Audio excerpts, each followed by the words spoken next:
शेख शाहीन साहब, जाहिर है तहरीक इंसाफ को एतराज़ है जो कुछ हो रहा है नवाज शरीफ साहब को के रिलीफ के लिए, मगर आपको एतराज़ इस बात पर है कि उन्हें रिलीफ क्यों दे रहे हैं, या आप समझते हैं उन्हें रिलीफ देना है तो दें, जो भी हालात वाक़या 2018 से पहले हुए, मगर हमें भी उसी तरीके से रिलीफ दें और इमरान खान को भी उसी तरीके से रिलीफ दें जिस तरीके से जिस तरह नवाज शरीफ को दिया जा रहा है। देखें, हमारे दोनों एतराज़ हैं। पहली बात तो यह है कि इस वक्त वो इश्तिहारी मुजरिम हैं।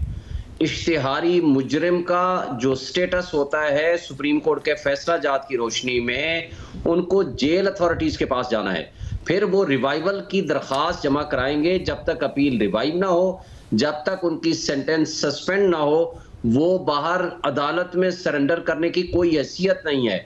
सुप्रीम कोर्ट ने एक लेटेस्ट फैसले की रोशनी में, एक आसिफ वाला केस है, हमारे मेंबर पंजाब बार काउंसिल है, उनका केस है, और दूसरा केस है अदनान का केस है, 3 मेंबर बेंच का फैसला है। उसके मुताबिक आपको जरूरी है कि आपको जेल सुप्रीडेंट के पास अपने आप को सरेंडर करना पड़ेगा in compliance of the order of the court, जो कि जुर्म साबित हो चुका हो या जो मुजरिम हो, बेशक 1 महीने की सजा थी उनकी, वो भी क्यों ना हो।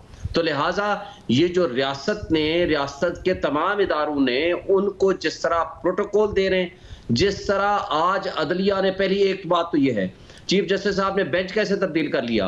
ये तो पार्ट हट केस था जस्टिस मोहसिन अख्तर कियानी का और चीफ जस्टिस साहब का, और उन्होंने अपील खारिज की थी और जमानत खारिज की थी। और दूसरी बात यह है कि जो अगर कोई एक्यूज की एक बेंच समाअत कर चुका हो तो वही बेंच दोबारा दूसरे को एक्यूज की भी सुना करता है।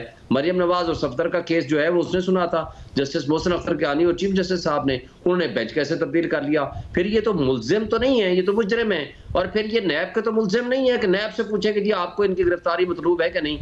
वो तो आपने जेल की अथॉरिटीज के पास भेजना है, चूंकि रियासत के मुजरिम हुआ करते हैं। हाँ, जब अपील का मैटर आ जाए तो आप जरूर नैब के प्रोसिक्यूटर से पूछें। जमानत का मामला आए, यानी आपको सेंटेंस सस्पेंड करनी हो, जब उस वक्त का मामला आए तो आप उनसे पूछें। प्रोटेक्टिव बेल का तो कोई तस्वर ही नहीं है कि कन्विक्टेड आदमी के लिए जो कुछ हुआ जा रहा है। और फिर आपने जिस तरह बायोमेट्रिक का स्टाइल देखा, जिस तरह उनके आने का अंदाज देखा, जिस तरह सीसीपीओ का अंदाज देखा कि उनको जिस तरह सलूट कर रहे हैं, और जो अंदाज आपने देखा है आज पंजाब गवर्नमेंट ने जो हरकत की है, निगरान हुकूमत का क्या काम है कि आपके पास जाकर के आज ही मैटर सब जुडिस before the court of law, एक ऑलरेडी एक इलेक्टेड गवर्नमेंट एक फैसला दे चुकी है, आप उस सेंटेंस को सस्पेंड कर रहे हैं। और अदालत ने आपको उस वक्त भेजा था जिस वक्त आपको वो उस वक्त की पंजाब गवर्नमेंट को भेजा था। लेकिन आज आप अता साहब, तकरीबन जो कुछ भी हो रहा है उस सब पर ज़ाहिर तहरीक इंसाफ को एतराज़ है। आप खुद भी वकील हैं अता साहब, और इस बहुत सारे प्रोसेस का हिस्सा हैं। जब बुज़दार हुकूमत नहीं तौसी दे रही थी उस वक्त भी, अभी भी जो लीगल मामलात हैं उसमें भी शेख शाहीन साहब भी खुद बतौर वकील बहुत सारे एतराज़ात कानूनी उठा रहे हैं। देखिए, शोएब शाहीन साहब की जो एरिया ऑफ एक्सपर्टीज़ है वो सर्विस मैटर्स है। काश ये मियां नवाज शरीफ का फैसला पढ़ के आते। एक बंदा जो अदालत में पेश हो गया वो इश्तिहारी कैसे हो गया। और दूसरी बात ये है कि उनके कोर्ट ऑर्डर में लिखा है he will surrender before the court. ये नहीं लिखा कि जेल अथॉरिटीज के सामने सरेंडर करेंगे, ये नहीं लिखा कि पुलिस के सामने सरेंडर करेंगे, ये नहीं लिखा कि एफआईए के सामने सरेंडर करेंगे। सरेंडर बिफोर द कोर्ट इसलिए लिखा गया क्योंकि वो नैब के मुल्जिम थे। काश ये फैसला पढ़ के आते और जरा एक अच्छी डिबेट हो जाती, क्योंकि इन्होंने फैसला पढ़ा ही नहीं है और ये एक हाजिर हुए बंदे को इश्तिहारी कह रहे हैं। तो मैं अब इनसे क्या बहस करूं। बात यह है कि मियां नवाज शरीफ को बेटे से तनख्वाह ना लेने पर निकाला गया था। उसके बाद पाकिस्तान तारीख का सबसे मुनफरिद केस है नैब का, जो डे टू डे ट्रायल किया गया कि उनको इलेक्शन से पहले सजा देनी थी और इमरान खान को लॉन्च करना था। उसके बाद अरशद मलिक की वीडियो वाला मामला आता है। उसके बाद इस्लामाबाद हाई कोर्ट के चीफ जस्टिस शौकत अजीज सिद्दीकी की स्टेटमेंट आती है कि वो मेहनत ज़ाया हो जाएगी। तो मुझे बताइए कि सियासी इंतकाम की इस कदर बूझ इस केस से आती हो, जिस केस में एक सियासी लीडर को इंतकाम का निशाना बनाया गया हो, आउट ऑफ द वे जाके खींचतान के सुप्रीम कोर्ट के सिटिंग जजेस का सुपरवाइजरी पैनल बना के सजा दी गई हो। और ये अपीलें कल तो दायर हुई नहीं, ये अपीलें 5 साल से पहले दायर थीं। इनकी रेजरेक्शन की हमने रिक्वेस्ट की है, इनको समाअत के लिए दोबारा मुकर्रर करने की दरख्वास्त की है, नई अपीलें तो दायर नहीं की। इसके साथ साथ जो आपने बात की कि आज नैब वाले बगैर नोटिस के मौजूद थे, तो आपकी इतला के लिए अर्ज है कि नैब वाले इसलिए मौजूद थे क्योंकि प्रोटेक्टिव बेल का जो आज तारीख थी उसमें नैब वालों को नोटिस था बगैर नोटिस के वो नहीं आए। मगर हमारी कंटेंशन क्या है, हम नहीं चाहते कि नैब के कंधे पे रख के हमें जो है वो रिलीफ दिया जाए। हमारा फिट केस है मेरिट के लिए, हम प्लेथोरा ऑफ जजमेंट्स रखते हैं। आज मैं भी रोस्ट्रम पे अमजद परवेज साहब और आजम नज़ीर तारड़ साहब के साथ मौजूद था। 1956 के चांद शाह के केस से लेकर लेटेस्ट केसेस तक आज ख्वाजा साद रफीक का केस पढ़ा गया। अदालत को बताया गया कि जस्टिस मकबूल बाकिर ने कहा था कि ये नैब मुशर्रफ दौर से बतौर एक पॉलिटिकल विक्टिमाइजेशन के टूल के तौर पे इस्तेमाल हो रहा है। तो हमें कोई आउट ऑफ द वे ना रिलीफ मिल रहा है, ना हमारी तवक्को है। मैं शुएब शाहीन साहब आपके तो मेरिट पे शुएब शाहीन साहब ये जो सारी बातें कर रहे हैं, अब जाहिर है जो कुछ बातें मंजर-ए-आम पर आ चुकी, जो जज साहिबान बता चुके कि किस तरीके से मैनेजमेंट होती थी, खुद जनरल बाजवा बता चुके कि साकिब निसार साहब की अदालत को किस तरीके से मैनेज किया जाता था। इमरान खान साहब खुद कह चुके कई दफ़ा कि जो ISI के ब्रिगेडियर्स मौजूद थे JIT में, उन्होंने ये सारा का सारा मामला मैनेज किया था। हामिद खान साहब ने 25 मई 2023 को सुप्रीम कोर्ट में पिटीशन की तो उन्होंने कहा कि मरियम नवाज अपने वालिद की डिस्क्वालिफिकेशन का बदला एस्टैब्लिशमेंट से लेना चाहती है। उसमें लिखा उन्होंने कि एस्टैब्लिशमेंट का क्या धरा था। तो सारा का सारा अगर कुछ गलत हुआ था, जिसको बहुत सारा तहरीक इंसाफ भी मानती है, तो उसका रिवर्सल हो रहा है। तो आपको इस पर फोकस करना चाहिए कि क्यों हो रहा है ये, इस पर कि जी अब वही गलतियां इमरान खान के साथ नहीं होना चाहिए ताकि मुल्क आगे बढ़े, या फिर नवाज शरीफ के साथ अगर गलत हुआ था मगर उन्हें रिलीफ नहीं मिलना चाहिए। देखिए, मैंने तो दोनों बातें की। हमारे साथ तो जो हो रहा है पिछले, अब तोशा खाना वाले केस में हमारा तो डे टू डे हियरिंग आपने चला दी, और तोशा खाना वाला हमारा केस सिर्फ ये है कि जनाब आपने इलेक्शन कमीशन के पास तोशा खाना का लफ्ज नहीं लिखा, बाकी पूरी सारी चीजें आपने लिख दी हैं। और तोशा खाना को इन्होंने वो इतने बड़े जराइम पेश करके बता दिए, जिन्होंने गाड़ियां ली हैं, जिन्होंने जुर्म किया है रूल्स के खिलाफ, उनको आपने जनाब सबको छोड़ दिया। और जो ये कह रहे हैं आज तक इनकी अपील रिवाइव नहीं हुई। इश्तिहारी मुजरिम कौन होता है? इश्तिहारी मुजरिम वो होता है जिसकी अपील आज तक पेंडिंग है। आज तक अपील की रिवाइवल भी नहीं हुई। रिसरेक्शन ऑफ अपील की आपने दरखास्त दी है, जब आपकी अपील बहाल हो जाएगी फिर सेंटेंस की सस्पेंशन जिस दिन हो जाएगी उस दिन आप कहेंगे कि आप जमानत पे आ गए हैं। प्रोटेक्टिव बेल का कॉन्सेप्ट पाकिस्तान की तारीख में किसी मुजरिम के लिए नहीं हुआ करता। ये जो जज ने कोर्ट ने ऑर्डर किया है, इट इज रॉन्ग ऑर्डर। मैं आपको सुप्रीम कोर्ट के लेटेस्ट फैसलों की बात कर रहा हूं, और आप ना माने ठीक है, लेकिन जो कुछ हुआ अगर गलत है मेरिट पे आप ले आए। मुझे बता दें आज भी एवन फील्ड डिपार्टमेंट किसका है? तो आज आपने कहा था कि ये है वो जराए, ये है वो रसीदें, फिर आप कतरी खत ले आए, आप कुछ भी नहीं लेकर आए।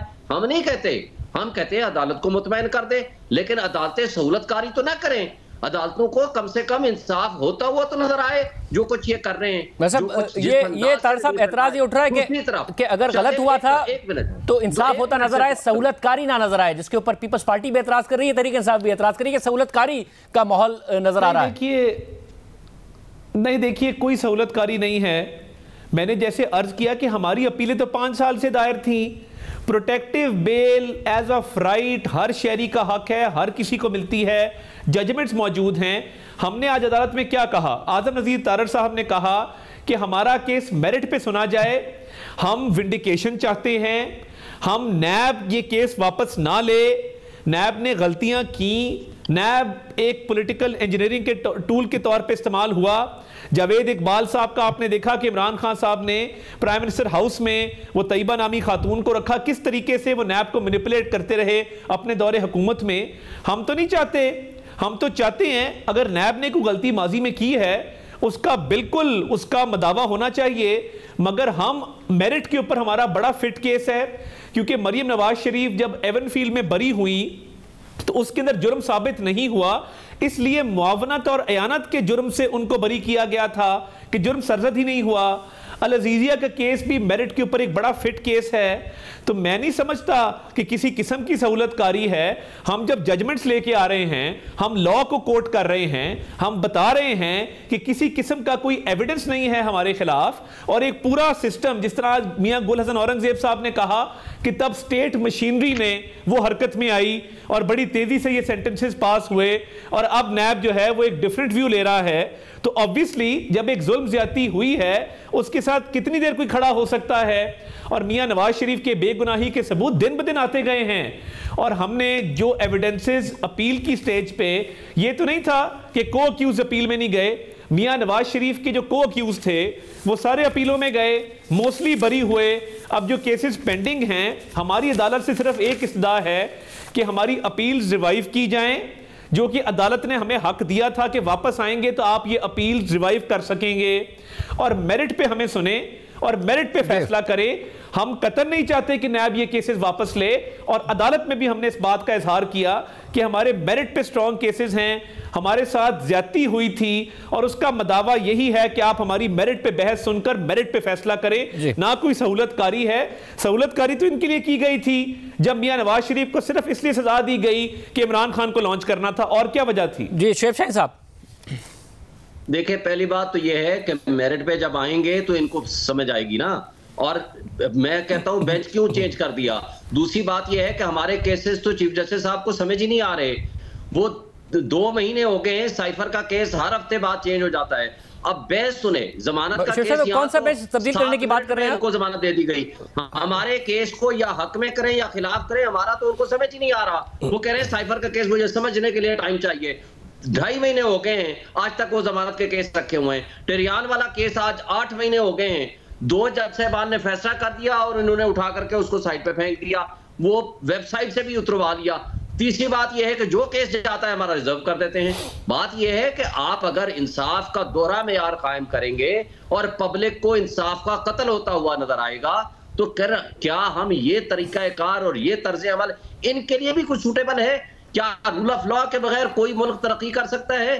क्या इस अंदाज से जो इनको हो रहा है इनके साथ? मैं आपसे सवाल यही कर रहा हूं कि इनके साथ जो पहले हुआ वो भी रूल ऑफ लॉ के मुताबिक तो नहीं था ना। आप जनरल बाजवा मान चुके, अरशद मलिक बता चुके, शौकत सिद्दीकी बता चुके, हामिद खान साहब जिनके आप करीब हैं वो बहुत सारे एतराज़ात उठा चुके, इमरान खान साहब खुद बता चुके कि किस तरीके से JIT मैनेज हुई थी, व्हाट्सएप कॉल आ चुकी। अब वो भी तो सारा आया है, वो भी तो कोई रूल ऑफ लॉ नहीं था। तो इस मुल्क ने ऐसे बढ़ना है कि अगर किसी को गलत सजा हुई है तो भी उसको आपको रिवर्सल नहीं होगा? नहीं है, ऐसी बात नहीं है। मैंने मुख्तसर सा, मैं इसलिए कि चूंकि मैं इनके केस में ये नहीं कहना चाहता कि जरूर इनको सजा हो, लेकिन एक बात कहता हूं, मुझे बताएं आपके जियो के प्रोग्राम में हुसैन नवाज ने नहीं आकर कहा था कि ये हेमंत डिपार्टमेंट हमारे हैं? क्या पनामा लीक्स में ये चीजें सामने नहीं आई थी? फ्लोर ऑफ द हाउस पे खड़े होकर इन्होंने नहीं कहा था कि हाँ जी ये है वो जराए? तो ज्यादा बेहतर था ना कि ड्यू प्रोसेस के जरिए चला जाता, ना कि मैनेज और मैनिपुलेट किया जाता प्रोसेस को सियासी इंजीनियरिंग के लिए। जैसे आज इमरान खान साहब के लिए भी तासुर आ रहा है कि ड्यू प्रोसेस के बजाय एक पॉलिटिकल इंजीनियरिंग के लिए उनके खिलाफ केसेस चलाए जा रहे हैं, जिस तरीके से चलाए जा रहे हैं उस तरीके से इमरान खान करना चाहता हूं। तो अतातार साहब आपसे भी यही सवाल पैदा होता है कि जो आपके साथ हुआ वो आज इमरान खान के साथ भी हो रहा है ना। केस के मेरिट से ज्यादा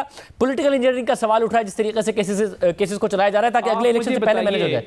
आप मुझे बताइए कि ऑफिशियल सीक्रेट्स एक्ट की एक शख्स वायलेशन करता है, साइफर को इलीगली रिटेन करता है, पब्लिक में लहराता है, फिर उसकी ऑडियो आती है जिसमें वो कहता है हमने इसके साथ खेलना है। क्या पाकिस्तान के बैनुल अक़वामी सतह पे ताल्लुकात किसी खिलवाड़ के मुतहम्मिल हो सकते हैं? क्या इन ताल्लुकात से खेला जा सकता है? क्या एक न्यूक्लियर स्टेट होने के नाते कोई वजीर आजम आए, वो एक साइफर को अपने पॉलिटिकल गेन्स के लिए और अपने सियासी मफादात के लिए इस्तेमाल करे और वो स्कॉट फ्री चला जाए? क्या मियां नवाज शरीफ ने कभी ऑफिशियल सीक्रेट्स एक्ट की वायलेशन की? वो उन्होंने न्यूक्लियर टेस्ट किए, एक स्टेट्समैन के तौर पे सारे मामले को डील किया। इधर हम कोई गुलाम है लहरा के, क्या ये गलत नहीं था? क्या किसी हुक्मरान ने तोशाखाना के तहफ़ बहुत लोग घर लेके गए? क्यों? क्योंकि लोगों को दिखा सके यादगार के तौर पे कि फलां सरबराह जो सरबराह मुमलिकत है उसने हमें ये दिया था। किसी ने ब्लैक मार्केट में तहफ़ नहीं बेचे। तो ये तो नहीं हो सकता ना एक शख्स कत्ल करे या रेप करे या डकैती करे और इस बुनियाद पे उसको छोड़ दिया जाए कि वो सियासी रहनुमा है। आपने क्यों ब्लैक मार्केट में तहफ़ बेचे? आपने साइफर को सियासी मकसद के लिए क्यों इस्तेमाल किया? मौका दीजिएगा, देना होगा, जवाब इनके पास है नहीं। जी, पहली बात तो यह है कि साइफर का केस बनाना गुलामी की बदतरीन मिसाल कायम करनी है। जिसने मुल्क की सलामती और खुद मुख्तारी का दिफा किया उनको आपने मुल्ज़िम बना दिया। जिन्होंने कहा बेगर्स आर नॉट चूजर्स उनको आपने उठा करके मुद्दाई और हुक्मरान बना दिया।